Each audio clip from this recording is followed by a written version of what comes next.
Hello student, welcome to creativity student. Video लेकर आया हुआ है BNO थर्ड ईयर सेमेस्टर जो है 6 और जो बुक का नाम है वो है India foreign policy in globalisation world. इसका चैप्टर जो है इकाई जो आपकी सेकंड है भारत अमेरिका और भारत रूस के संबंध। लास्ट वीडियो में मैंने बताया था भारत अमेरिका के संबंध क्या हैं और इसकी भूमिका क्या है, उसको मैंने शॉर्ट तरीके से बताया था, जिसको आप प्ले लिस्ट में एक तरीके से आप चेक कर सकते हैं। सारी वीडियो चैप्टर वाइज डल रखी हैं और जैसे कि आपको पता है कि एग्जाम आ रहा है और आप इन वीडियो को देखकर एक तरीके से अपने जो डाउट है वो क्लियर कर सकते हैं। और ये जो वीडियो बनाता हूँ मैं आपको बहुत शॉर्ट तरीके से बनाता हूँ ताकि इन पॉइंटों को आप क्लियर कर सके और जो भी पॉइंट आपको याद आते हैं उनको एक्सप्लेन कर सके। और मैं बीच बीच में एक्स्ट्रा पॉइंट भी बताता रहता हूँ जिसको आप नोट आउट कर सकते हैं। आज मैं बताऊंगा भारत रूस के संबंध क्या हैं और भारत रूस के संबंध किस प्रकार एक तरीके से आने वाले समय में मजबूत दिशा की ओर बढ़ रहे हैं, इसके बारे में बताऊंगा। इसके ऊपर क्वेश्चन आ सकता है। तो पहला है भारत और रूस के संबंध। स्टार्ट करने से पहले यदि आप इस चैनल पर नए हो और आपने इस चैनल को सब्सक्राइब नहीं किया है तो प्लीज़ नीचे दिए गए सब्सक्राइब के बटन को क्लिक करें और चैनल को ज़्यादा से सब्सक्राइब करें और बेल आइकन का बटन भी दबाएं ताकि जो भी वीडियो आता है उसकी नोटिफिकेशन आपके पास जल्द से पहुँच सके। तो स्टार्ट करते हैं।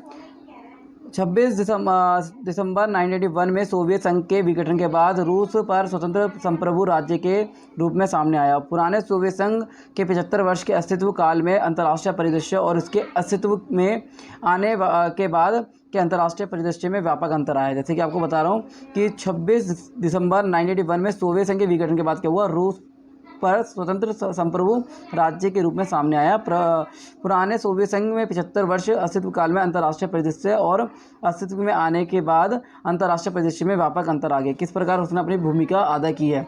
नेक्स्ट, यहाँ पश्चिमी देश सोवियत संघ की साम्यवादी व्यवस्था को छिनभिन करने में लगे हुए थे। वहाँ वे रूस में लोकतंत्र एवं मुक्त बाजार व्यवस्था को सुदृढ़ करने के लिए आर्थिक सहायता देने की शांति नीति का पालन कर रहे थे। नेक्स्ट, पुराने सोवियत संघ ने 1945 के बाद का समय शीत युद्ध के माहौल में व्यतीत किया। वहाँ आज के रूप में अस्तित्व और पूर्व ही शीत युद्ध का अंत हो चुका है।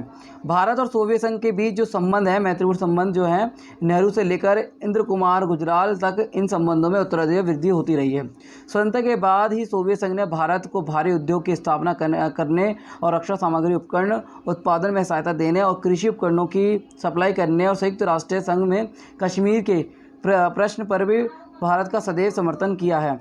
नेक्स्ट, 9 अगस्त 1971 में को सोवियत संघ और भारत के बीच संपन्न हुई 20 वर्षीय शांति सहयोग की मित्रता की संधि ने दोनों देशों के संबंध को चरम सीमा पर पहुंचाया है। नेक्स्ट पॉइंट है वो है सन 1971 में भारत पाक युद्ध में सोवियत संघ ने भारत समर्थक जिस भूमिका का निर्वाह किया उसका भारत सदैव आभारी रहेगा।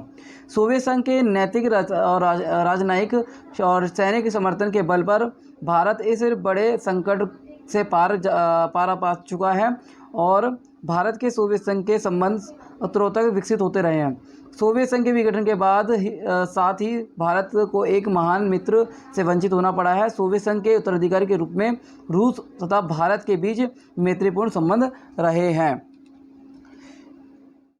भारत ने रूसी राष्ट्रपति बोरिस येल्सिन को भारतीय का समर्थन किया और जब उनका साम्यवादी के साथ सत्ता संघर्ष चला तो भारत की सहानुभूति उनके साथ थी और बोरिस येल्सिन ने भारत को इसके लिए आश्वस्त किया उसकी रक्षा आवश्यकताओं की पूर्ति करता रहेगा और उसके कल पूर्जों की आपूर्ति भी जारी रखेगा। 10वां जो पॉइंट है, रूस ने भारत को यह आश्वासन दिया कि इसकी कश्मीर संबंधी नीति में कोई परिवर्तन नहीं हुआ, भारत को समर्थन जारी रखा है और बोरिस येल्सिन ने भारत के साथ अच्छे आर्थिक और व्यापारिक संबंध विकसित करने का प्रयास और संकल्प व्यक्त किया है। रूसी राष्ट्रपति ने भारत की यात्रा की और उनका भव्य स्वागत भी किया गया। भारत स्वतंत्रता के तुरंत बाद अपने हथियारों के आयात के लिए लगभग पूरी तरह ब्रिटिश और अन्य पश्चिमी देशों पर निर्भर था। हालांकि समय के साथ साथ निर्भरता कम हो गई और 1970 के दशक में भारत यूएसएसआर से कई हथियार प्रणालियों का आयात कर रहा था, जिससे दशकों से देश में का सबसे बड़ा सुरक्षा आयातकर बन गया और रूस ने भारत को कुछ सबसे संवेदनशील और महत्वपूर्ण हथियार प्रदान किए जिनकी भारत को समय समय पर आवश्यकता पड़ती रही है और इसके परमाणु पनडुब्बी विमान वाहक केंद्र टैंक बंदूकें लड़ाकू जेट और मिसाइल शामिल हैं। और एक अनुमान के अनुसार भारतीय सशस्त्र बलों में रूसी मूल के हथियारों और प्लेटफॉर्मों की हिस्सेदारी 85% तक है। संयुक्त राज्य अमेरिका के साथ बाद रूस दुनिया का सबसे बड़ा हथियार निर्यातक है और हथियारों के हस्तांतरण के मामले रूस के लिए भारत सबसे बड़ा आयातक है।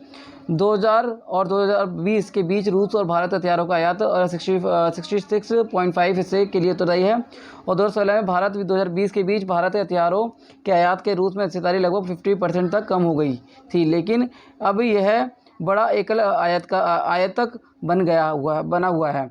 तो एक तरीके से जो भारत रूस के संबंध बहुत अनोखे हैं और अभी जैसे कि यहाँ के रूस के जो राष्ट्रपति हैं पुतिन जी हैं, जिनके साथ एक वो कई बार भारत के दौरे पे भी आए हैं और प्रधानमंत्री भी दौरे पे गए हैं, जिसके द्वारा एक तरीके से संबंध अच्छे किए गए हैं। भारत और रूस बीच मैत्री संबंध दशकों पुराना है। ये संबंध हमेशा समय समय की कसौटी पर खरा उतरा है। प्रधानमंत्री मनमोहन सिंह इस समय में के रूप में उन्होंने कहा था कि चुनौतियों का सामना करने के लिए द्विपक्षीय संबंधों बदल व्यक्त अनुराग डाला है। द्विपक्षीय संबंधों के आधार पर गोरबाचेव ने मजबूती प्रदान की थी उस समय। तो ये एक तरीके से भारत और रूस के संबंधों को किस प्रकार अपने चरम सीमा पर पहुंचाया उसके बारे में बताया गया। और आज के जो भी भारत और रूस के संबंध चल रहे हैं वो भी आप एक्सप्लेन कर सकते हैं। तो उम्मीद करता हूँ कि वीडियो अच्छी लगी, उम्मीद करता हूँ कि वीडियो अच्छी लगी हो, प्लीज़ इसको लाइक और शेयर जरूर करें। धन्यवाद।